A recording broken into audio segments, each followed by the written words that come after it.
കഥ കന്ദനും പെമ്പിളമാരും. കടൽ കാണാനുള്ള യാത്രയിൽ ബസ്സിലിരുന്ന് രേവമ്മ മാലിയോട് ഒരു കഥ പറഞ്ഞു.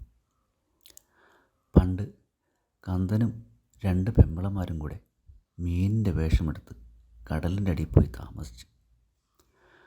മലയിൽ താമസിച്ച് 3 പേർക്കും മടുത്തു പോയിരുന്നു. കന്ദനൊരു ചുവപ്പ് മീനായി, ഒരു കുഞ്ഞു മീൻ, 2 കണ്ണിൻ്റെ നടുക്കായിട്ടൊരു പുള്ളിക്കുത്തും. പെമ്പിളമാർ രണ്ടും വെള്ള മീനുകൾ, 2 പേർക്കും വാലിനടിയിൽ അടുത്ത് പുള്ളിക്കുത്ത്. 3 ആളും കൂടി അടുത്തട്ടിലെ കാഴ്ചകളൊക്കെ കണ്ട് മേളിച്ചങ്ങനെ നടന്നു. ഒരു ദിവസം 3 ആളും കൂടെ ഒളിച്ചു കളിക്കായിരുന്നു. കന്ദൻ പോയൊരു പുറ്റിനകത്ത് ഒളിച്ചു. പെമ്പിളമാർ ചിരിച്ചും കളിച്ചും അന്വേഷിച്ച് നടന്നു. പെണ്ണുങ്ങൾ അടുത്തെത്താറായതും കന്ദൻ മീൻകൂട്ടത്തിൻ്റെ ഇടയിൽ ഒളിച്ചു കടന്ന് മുകളിലോട്ടങ്ങ് നീന്തി. കുറേ പൊക്കത്തിലായി കഴിഞ്ഞപ്പം പായലിൽ പെട്ടുപോയതുപോലെ തോന്നി കന്ദന്. ആഞ്ഞു നീന്തി നോക്കി, പുറത്തിറങ്ങാൻ പറ്റണില്ല. കൊച്ചു മീനല്ലേ. കന്ദനെയും കൊണ്ട് പായൽ നീങ്ങിപ്പോയി. ശരിക്കും അത് രാവിലെ മീൻ പിടിക്കാൻ വന്ന ബോട്ടുകാരുടെ വലയായിരുന്നു. ബോട്ടുകാർ വല വലിച്ച് ബോട്ടിലിട്ട് തിരിച്ചുപോയി. കരയിൽ ചെന്ന് നോക്കിയപ്പോഴുണ്ട് വലയിൽ ചോന്നു തൊടുത്തൊരു കുഞ്ഞു മീൻ. അപ്പോഴും ചത്തിട്ടില്ല. അവരതിനെ ഒരു കടയിൽ കൊടുത്തു. അവിടെ നിന്നൊരു പെങ്കൊച്ചു വാങ്ങി വീട്ടിൽ കൊണ്ടുപോയി കണ്ണാടി ഭരണിയിലിട്ട് വളർത്തി. കൂട്ടുകാരികളെ പിരിഞ്ഞെങ്കിലും ആ പെങ്കൊച്ചുമായി ചങ്ങാത്തം കൂടി കന്ദൻ അങ്ങനെ കഴിഞ്ഞു. കന്ദൻ ഇപ്പം വരുമെന്ന് കാത്ത് പെമ്പിള മീനുകൾ അടിക്കടലിൽ കഴിഞ്ഞു. ഒരുപാട് കാത്തിട്ടും കന്ദനെ കാണാഞ്ഞ് പെമ്പിള മീനുകൾ കടലമ്മയെ പോയി കണ്ട് സങ്കടം പറഞ്ഞു. കന്ദനെ തിരിച്ചു കൊടുക്കാമെന്ന് കടലമ്മ വാക്കും കൊടുത്തു. കടലമ്മ കണ്ണടച്ചൊന്നിരുന്ന്. കന്ദൻ എവിടെയെന്ന് കടലമ്മയ്ക്ക് പിടികിട്ടി. കടലിനകത്ത് തീ തുപ്പുന്നൊരു കുതിരയുണ്ട്, ബെടവൻ. കടലമ്മ ബെടവനെ വിളിച്ച് കാര്യം പറഞ്ഞു. കടലിൻ്റെ ഒത്ത നടുക്ക് അടിയിൽ ചെന്ന് കടലമ്മ ചൂണ്ടിയ ദിക്കിലേക്ക് നോക്കി ബെടവനെന്ന് ആഞ്ഞു ചനച്ച്. കുന്നിൻ്റെ അത്രയും പൊക്കത്തിൽ തിരകൾ കടലിൻ്റെ അടിയിൽ നിന്ന് പൊങ്ങി വന്നു. അതിലൊരു തിര വീട്ടിനകത്ത് കുപ്പിക്കകത്ത് കിടന്ന കന്ദനെ തിരിച്ചെടുത്ത് പെമ്പിളമാരുടെ അടുത്തെത്തിച്ചു. അന്നത്തെ തിരകളൊക്കെ അങ്ങനെ ഉണ്ടായതാ. രേവമ്മ പറഞ്ഞു നിർത്തി. തൊണ്ടയിടറി, കണ്ണിൽ ഒരു തുള്ളി ഉരുണ്ടുകൂടി. അപ്പോഴും മാലിക്ക് മുഖം കൊടുക്കാതെ മുന്നോട്ട് തന്നെ നോക്കിയിരുന്നു. എന്തു പറയുമ്പോഴും കഥയായും പാട്ടായും പരുവപ്പെടുത്തി പറയുന്ന അമ്മയുടെ ശീലം മാലിക്കറിയാം. അമ്മ സുനാമി വന്നതിനെക്കുറിച്ചാണോ പറഞ്ഞത്? മാലി ചോദിച്ചു. തലയാട്ടിനൊപ്പം വിറച്ചൊരൊച്ച പുറത്തു ചാടി. തൊട്ടടുത്ത നിമിഷം മാലിയുടെ കണ്ണു നിറഞ്ഞു. ദുഃഖം ഒരു പകർച്ചവ്യാധിയാണല്ലോ. കുന്നിൻ്റെ അത്രയും ഉയരമുള്ള തിരകൾ മാറി മാറി വന്ന ആ ദിവസമായിരുന്നു രേവമ്മയും മാലിയും ഈ ഭൂമിയിൽ ഒന്നുമില്ലാത്തവരായി മാറിയത്. അതിനു മുൻപ് അവനുണ്ടായിരുന്നു, മാലിയുടെ മകൻ. ആ അമ്മയെയും മകളെയും ഒലിച്ചു പോകാൻ വിടാതെ ഭൂമിയിലേക്ക് ചേർത്ത് പിടിച്ചു നിർത്തിയ കുഞ്ഞുമരം. മാലിയുടെ ആണാപ്പിറന്നവൻ അവളെ കളഞ്ഞിട്ട് പോകുമ്പോൾ അവളുടെ മുഖത്തൊരു ചോരത്തുടുപ്പിൻ്റെ നാമ്പുള്ളതായി തോന്നിയതാണ് രേവമ്മയ്ക്ക്. ആൺതുണയില്ലാഞ്ഞിട്ടും ആ പ്രായത്തിൽ പെണ്ണിനെയും കൊണ്ട് പളനിക്കുന്ന് കയറി ഇഷ്ടമൂർത്തിയെ കരഞ്ഞു തൊഴുതു. തിരിച്ചു വരുമ്പോഴേ ബസ്സിലിരുന്ന് മാലി ഛർദ്ദിച്ചു. ജനിച്ചത് ആൺതരിയാണെന്നറിഞ്ഞതും പളനിസ്വാമി കൂടെ ഇറങ്ങി വന്നതാണെന്ന് രേവമ്മ മനസ്സാലെ ഉറപ്പിച്ചു. മുരുകനെന്ന് തന്നെ പേരിട്ടു. മാലി അവനെ കുട്ടനെന്ന് വിളിച്ചു, രേവമ്മ കുട്ടമ്മണിയെന്നും. കുളിപ്പിച്ച് കണ്ണെഴുതി ചാണകമെഴുകിയ തറയിൽ പരമ്പിൽ മേൽ തോർത്ത് വിരിച്ച് കിടത്തുമ്പോൾ കുട്ടമണി രേവമ്മയെ നോക്കി വെട്ടിച്ചിരിക്കും. ആ ചിരി കണ്ടിട്ട് ഒരു നിമിഷം കയ്യിൽ നിന്ന് താഴെ വെച്ചാൽ ഇവനങ്ങ് വളർന്ന് കെണ്ടനാവുമെന്ന് തോന്നിയിട്ട് രേവമ്മ വീണ്ടും അവനെ വരിഞ്ഞെടുക്കും. നെഞ്ചത്തൊട്ടിച്ച് ചേർത്തിട്ട് കവിളിലും തുടയിലും തട്ടി പാടും. കുരങ്ങച്ച കുരങ്ങച്ച നിൻ്റെ കുഞ്ഞി ഇത്ര ചോന്നതെന്ത്, പണ്ടിയിലേ പടക്കി പോയപ്പോൾ പൂവിറുത്ത് മണത്തത്. കുരങ്ങച്ച കുരങ്ങച്ച നിൻ്റെ ചന്തി ഇത്ര തേമ്പിയതെന്ത്, പണ്ടിയിലേ പടയ്ക്ക് പോയപ്പോൾ നിലയ്ക്കാ മുക്കി നിരങ്ങിയത്. പുട്ടും പഴവും ചുട്ട പപ്പടവും പാത്രത്തിലെടുത്ത് മടിയിൽ കുട്ടമണിയെ ഇരുത്തി പൊടിച്ചുരുട്ടിയെടുക്കുന്ന കൂട്ടത്തിൽ കുഞ്ഞു മൂക്കിൻ്റെ പാലത്തിൽ തെളിഞ്ഞു നിൽക്കുന്ന കരിമുറുക് നോക്കി തലകൊണ്ട് താളം പിടിച്ച് പപ്പടത്തി മാർത്താണ്ഡനും പഴത്തി മാർത്താണ്ഡനും പുട്ടുകുറ്റി മാർത്താണ്ഡനും തുറന്നു വരുന്ന രേവമ്മയുടെ വായ കണ്ട് കുട്ടനും വാതുറക്കും. കുട്ടമണി വളരും തോറും കഥയ്ക്കും പാട്ടിനും കാമ്പും വെച്ചു. ഉച്ചയ്ക്ക് ചോറും ചക്കക്കൂട്ടാനും മീൻകറിയും ചേർത്ത് കുഴച്ച് വായിൽ വെച്ചു കൊടുക്കുമ്പോൾ എങ്ങോ നടന്നൊരു കഥ ഓർത്തെടുക്കും പോലൊരു പാട്ട് വരും. ഞങ്ങളിന്നലെ ഒരീരൈ അരിയിട്ട് കഞ്ഞി വെച്ച് എന്നിട്ടെല്ലാവരും കൂടെ ഇരുന്ന് ചിണ്ണ് ചിണ്ണ്. അപ്പോൾ കാണാം തൊടിയിലെ ചങ്ങരം വരണം, അവനും കൊടുത്ത് ചിണ്ണ് ചിണ്ണ്. അപ്പോൾ കാണാം കുന്നിലെ കറപ്പം വരണം, അവനും കൊടുത്ത് ചിണ്ണ് ചിണ്ണ്. അപ്പോൾ കാണാം തോട്ടുംകരയിലെ അച്യുതം വരണം, അവനും കൊടുത്ത് ചിണ്ണ് ചിണ്ണ്. അപ്പോൾ കാണാം. ഇതൊക്കെ അമ്മാമ്മച്ചിയുടെ കൊച്ചിലേ നടന്ന കാര്യങ്ങളാണോ എന്ന അവൻ്റെ ചോദ്യത്തിന് മറ്റൊരു കഥ കൊണ്ട് ഉത്തരം പറയും. ഇതൊക്കെ കേട്ട് ഈ കഥയും പാട്ടുമൊക്കെ അമ്മയ്ക്ക് എവിടെ നിന്ന് കിട്ടിയെന്ന് മാലി അന്തിച്ച് നിന്ന് പോകും. അതെല്ലാം രേവമ്മയ്ക്ക് കിട്ടിയത് ദാസപ്പൻ ചെട്ടിയാരിൽ നിന്നായിരുന്നു. മാലിക്ക് കാണാൻ പോലും കിട്ടിയിട്ടില്ലാത്ത അവളുടെ അച്ഛൻ, രേവമ്മയുടെ കെട്ടിയോൻ. നാടുതോറും ചെന്ന് തേങ്ങ അടങ്കലായി എടുത്ത് കച്ചവടം നടത്തലായിരുന്നു ചെട്ടിയാർക്ക് പണി. തേങ്ങ വെട്ടിയിറക്കും മുമ്പേ ചെട്ടിയാർ ചെന്ന് കണ്ട് മനക്കണക്ക് കൂട്ടി വില പറയും. ചിലപ്പോൾ വെട്ടുകാരെയും ചെട്ടിയാർ തന്നെ കൊണ്ടുവരും. അങ്ങനെയാണെങ്കിൽ വെട്ടുകൂലി കുറച്ചായിരിക്കും വില കൊടുക്കുക. വെട്ടുകൂലിയിൽ പറ്റിക്കപ്പെടുമെന്ന് സംശയിച്ച് ചിലർ സ്വന്തം ചെലവിൽ തേങ്ങ വെട്ടിയിട്ടായിരിക്കും ചെട്ടിയാരെ വിളിക്കുക. ചെട്ടിയാർക്ക് രണ്ടും സമ്മതം. തേങ്ങ വെട്ടിയിടുന്നതിൻ്റെ പിറ്റേന്ന് ചെട്ടിയാരും സഹായിയും എത്തും. തേക്കിൻ തടിയിൽ ഉറപ്പിച്ച പാരക്കുറ്റിയുമായിട്ടായിരിക്കും വരവ്. പാര മണ്ണിൽ കുത്തി ആദ്യത്തെ തേങ്ങ എടുത്ത് ആഴ്ത്തുന്നതിനൊപ്പം ചെട്ടിയാർ പാട്ട് പാടി തുടങ്ങും. അതുവരെ ആരും കേട്ടിട്ടില്ലാത്ത പാട്ടുകളാവും. ഒക്കെ ചെട്ടിയാർ സ്വന്തമായി മനസ്സിലിട്ട് ചിട്ടപ്പെടുത്തുന്നതാണ്. പല പല നാടുകളിൽ കണ്ടതും കേട്ടതുമായ കഥകളാണ് പാട്ടായി പരിണമിക്കുക. ചെട്ടിയാരുടെ പാട്ട് കേൾക്കാൻ വെറുതെ ഇരിക്കുന്ന നാട്ടുകാരും കൂടും.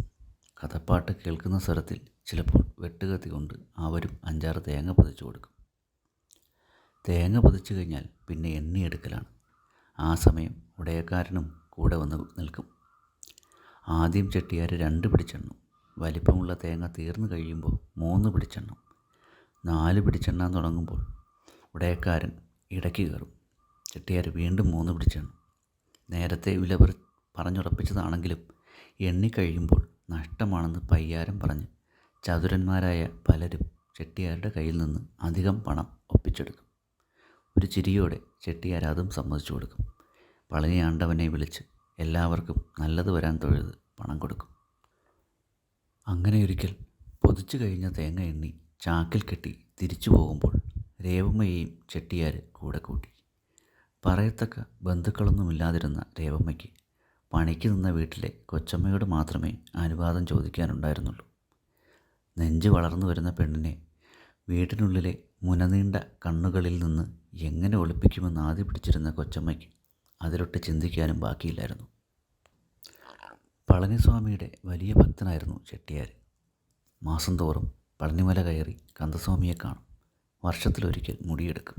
എല്ലാം സ്വാമി തരും എന്ന ചെട്ടിയാരുടെ വിശ്വാസത്തെ രേവമ്മയും ഉൾക്കൊണ്ടു. അരപ്പട്ടിണിയെ സംതൃപ്തിയോടെ സ്വീകരിച്ച് മുന്നോട്ട് പോയി. വർഷങ്ങളുടെ കച്ചവട പരിചയമുണ്ടെങ്കിലും ലാഭമുണ്ടാക്കാൻ ഉള്ള കച്ചവടം ചെട്ടിയാർക്കറിയില്ലായിരുന്നു. അടങ്കലെടുത്ത തേങ്ങയ്ക്ക് ഉടയക്കാരൻ സങ്കടം പറയുന്നത് കേട്ട് വില കയറ്റിക്കൊടുത്തും നഷ്ടം വരുമ്പോൾ സ്വയം താങ്ങിയും ചെട്ടിയാർ വീണുകൊണ്ടിരുന്നു. അന്നും ബാക്കി നിന്നത് നിമിഷം കൊണ്ട് കെട്ടിയുണ്ടാക്കുന്ന പാട്ടുകളും കഥകളുമായിരുന്നു.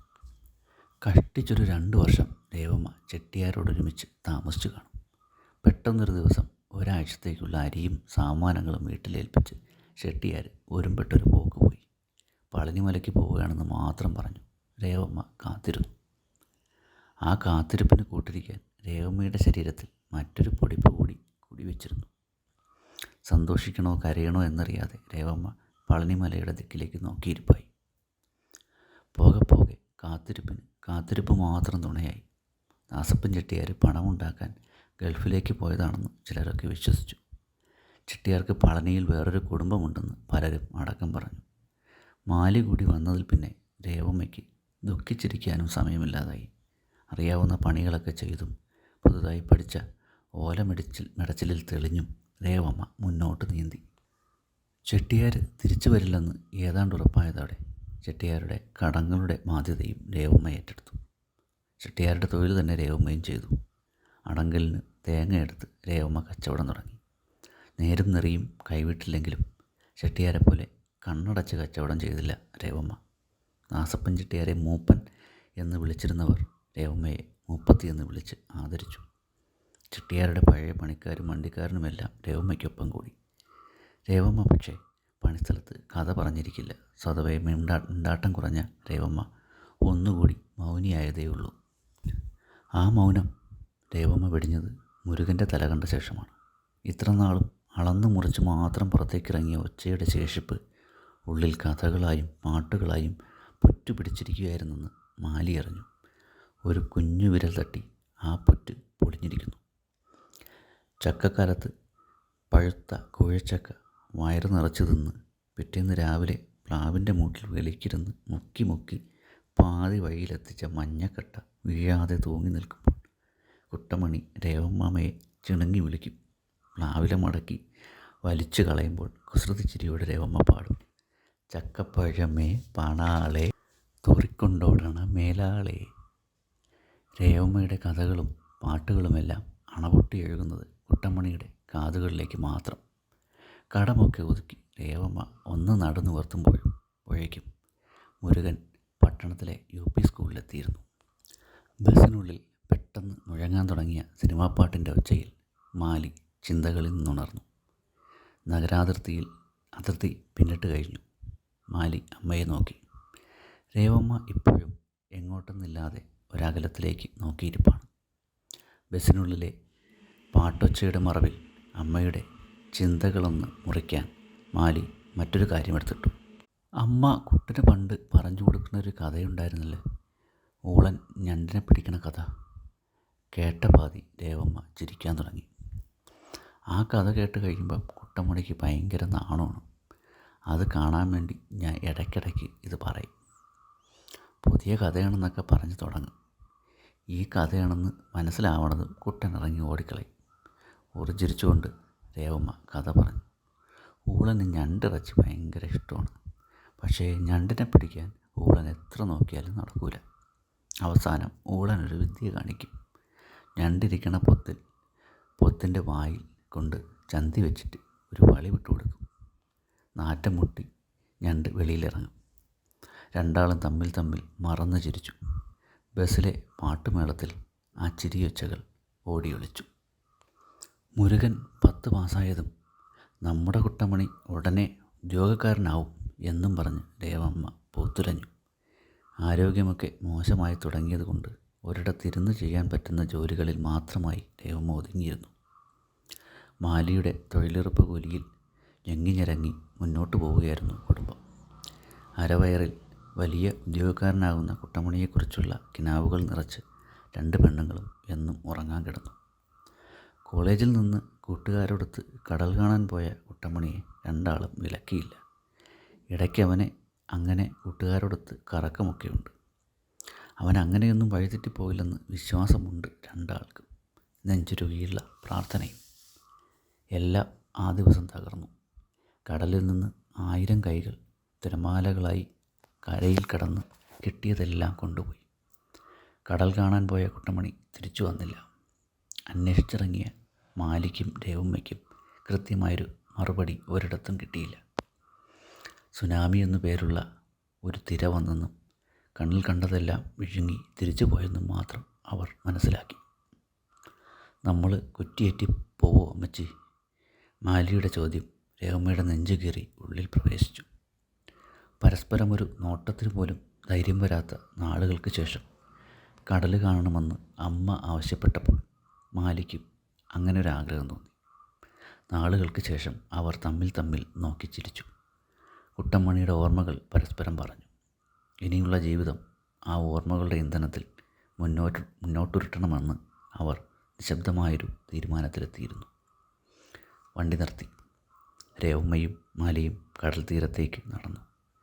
കടൽത്തിര കാലിൽ തട്ടുന്ന അകലത്തിൽ അവർ നിന്നു.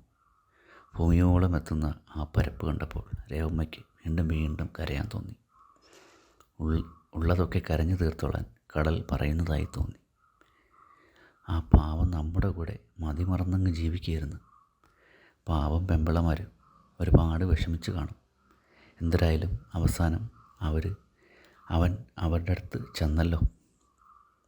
നിറഞ്ഞൊഴുകുന്ന കണ്ണുകൾ തുടയ്ക്കാൻ പോലും മറന്നുപോയിരുന്നു രണ്ടുപേരും. ആ രണ്ട് പെണ്ണുങ്ങളുടെ കണ്ണീര് കൂടി ഏറ്റുവാങ്ങി കടൽ കുറച്ചുകൂടി വലുതായി. നന്ദി.